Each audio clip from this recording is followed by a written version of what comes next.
मेरा विवाह तुम्हारे साथ में नहीं हो सकता है। कहा कि मैं ऐसे लौट करके नहीं जाऊंगी।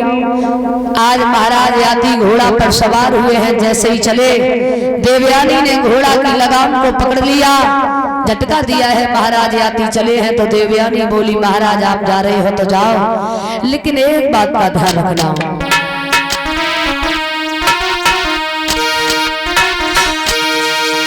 कि राजा दिल के बड़े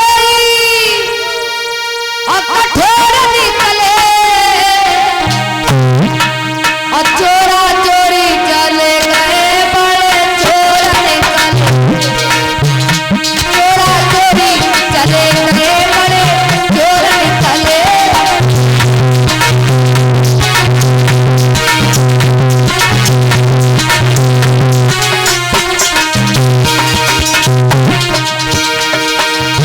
मैंने समझ ही जब तुम बड़े जाना,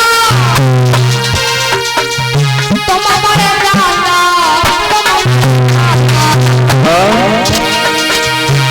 तीन दुखी अनंत भागी विधाता, लेकिन तुम तो बड़े ही कमजोर निकले, चोरा चोरी चले गए, बड़े चले गए, बड़े चोर निकले।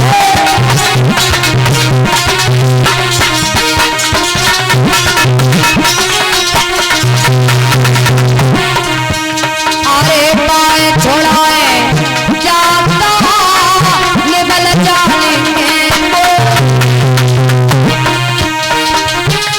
अरे दिल से जब तुम जाओगे जब जाऊंगी तो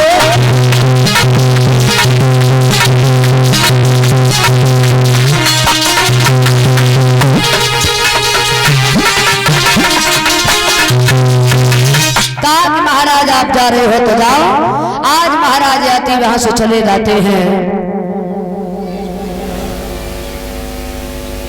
तो महाराज यात जब वहां से चले गए, देवयानी जाकर के पहुंची है। जैसे ही शुक्राचार्य ने देखा देवयानी तुम पूरी रात कहाँ रही? कहा कि पिताजी शर्मिष्ठा हमें कुआं में धकेल करके चली आई और उसने तो बड़े उल्टे सीधे अपशब्द कहे हैं। क्या? हाँ भिखमंगा कहा है। कहा कि जहां ब्राह्मण का अपमान हो वहां रहना व्यर्थ होता है, इसलिए अब हम इस नगर में नहीं रहेंगे, इस नगर को छोड़ करके जा रहे हैं। आज इस नगर का त्याग किया।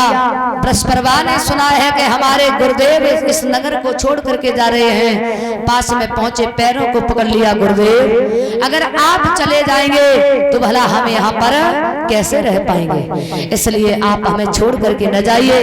कहा कि तुम्हारी बेटी ने मेरा बड़ा अपमान किया है, कहा कि उसकी तरफ से आप जो भी हमें दंड देना चाहते हो हमें वो दंड स्वीकार है। कहा तो मेरी बेटी देवयानी जब दुल्हन बन करके जाएगी, तुम्हारी बेटी शर्मिष्ठा को दासी बन करके जाना पड़ेगा। बोले हमें शर्त मंजूर है। आज शर्मिष्ठा ने विचार किया है कि हमें दासी बन करके जाना पड़ेगा, तो एक दिन विचार किया है कि चलो कहीं तालाब पर स्नान करने के लिए चलेंगे और वहीं पर देवयानी को मार देंगे। लेकिन सभी लड़कियां तालाब पर पहुंची हैं, स्नान कर रही हैं, लेकिन देवयानी का कुछ मन नहीं लगा और दूर जाकर के वृक्ष के नीचे बैठ जाती है। वहां पर महाराज याती का घोड़ा बंधा हुआ था, तो देखा देवयानी ने, इसका मतलब है कि यहाँ पर महाराज याती भी यहीं कहीं है। आज इसी समय